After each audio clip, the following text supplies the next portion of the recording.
Okay, this is now my Amalgam precast. For both, I guess you can do it for both damage and boon. Doesn't really matter. Well, primarily mostly for boon. Um, I don't know too much about Amalgam, but this is what I would do if I played this thing. Right. So first and foremost, I would have, again, your standard 100%. I would have a boon template. A precast template with 100% boon duration gear.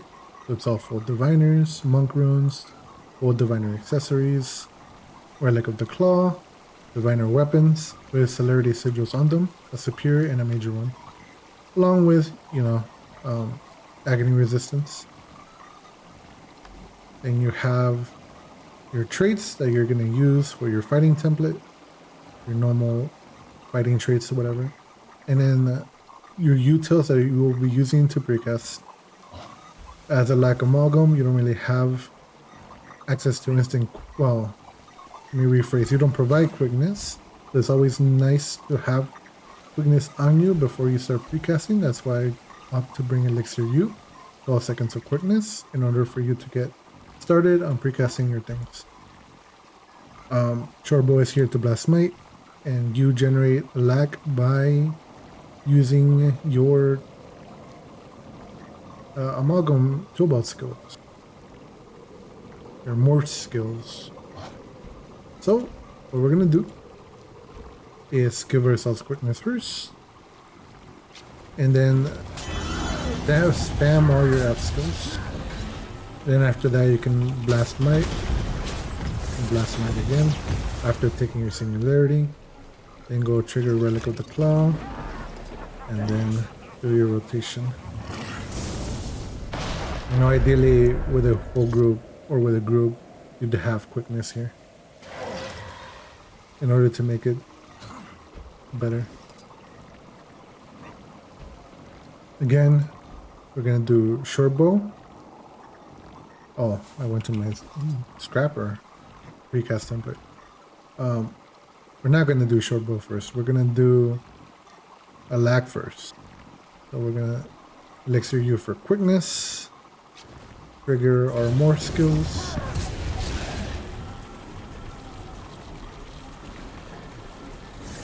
Is this one grant quickness too? Okay, they don't. Yeah, just use your more skills, and then afterwards you blast some might, then blast it again. Then to the boss, claw, go to your fighting template, and then boom, boom, boom. One more time. Precast template. Quickness, more skills. Blast might. Blast might again. Go in, claw. Change template, fighting. That's it.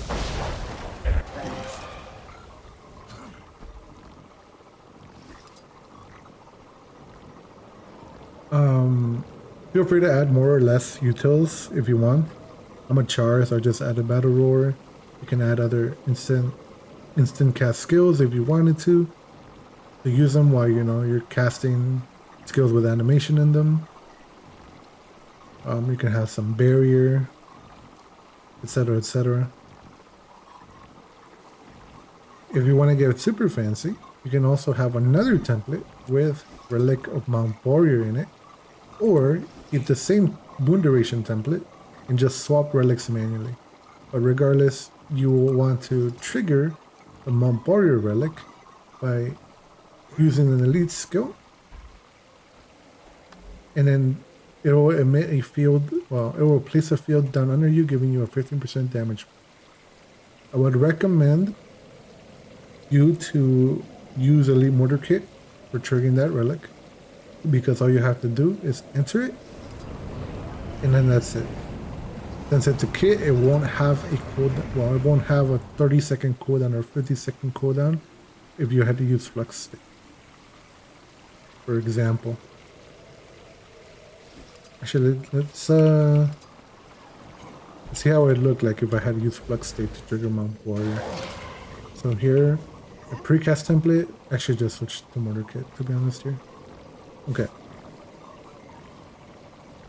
So then I quickness, use my more skills. Oops.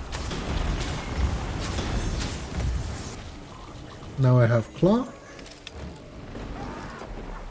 Now I'm switching to the Balrior template.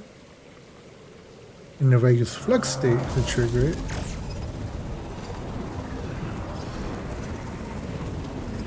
oh, it did trigger. I'm blind. Anyway, let's say it triggered. I mean, it did trigger, right? But now when I go into my fighting template, I don't have Flux State to use for, damage, which is the most important thing.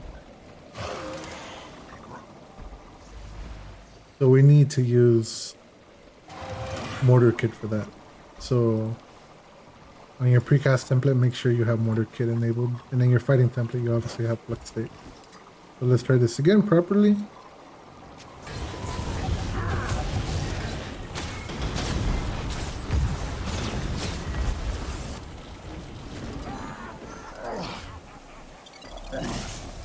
Sorry, I didn't even incorporate Balrior Relic here. Let's try that again.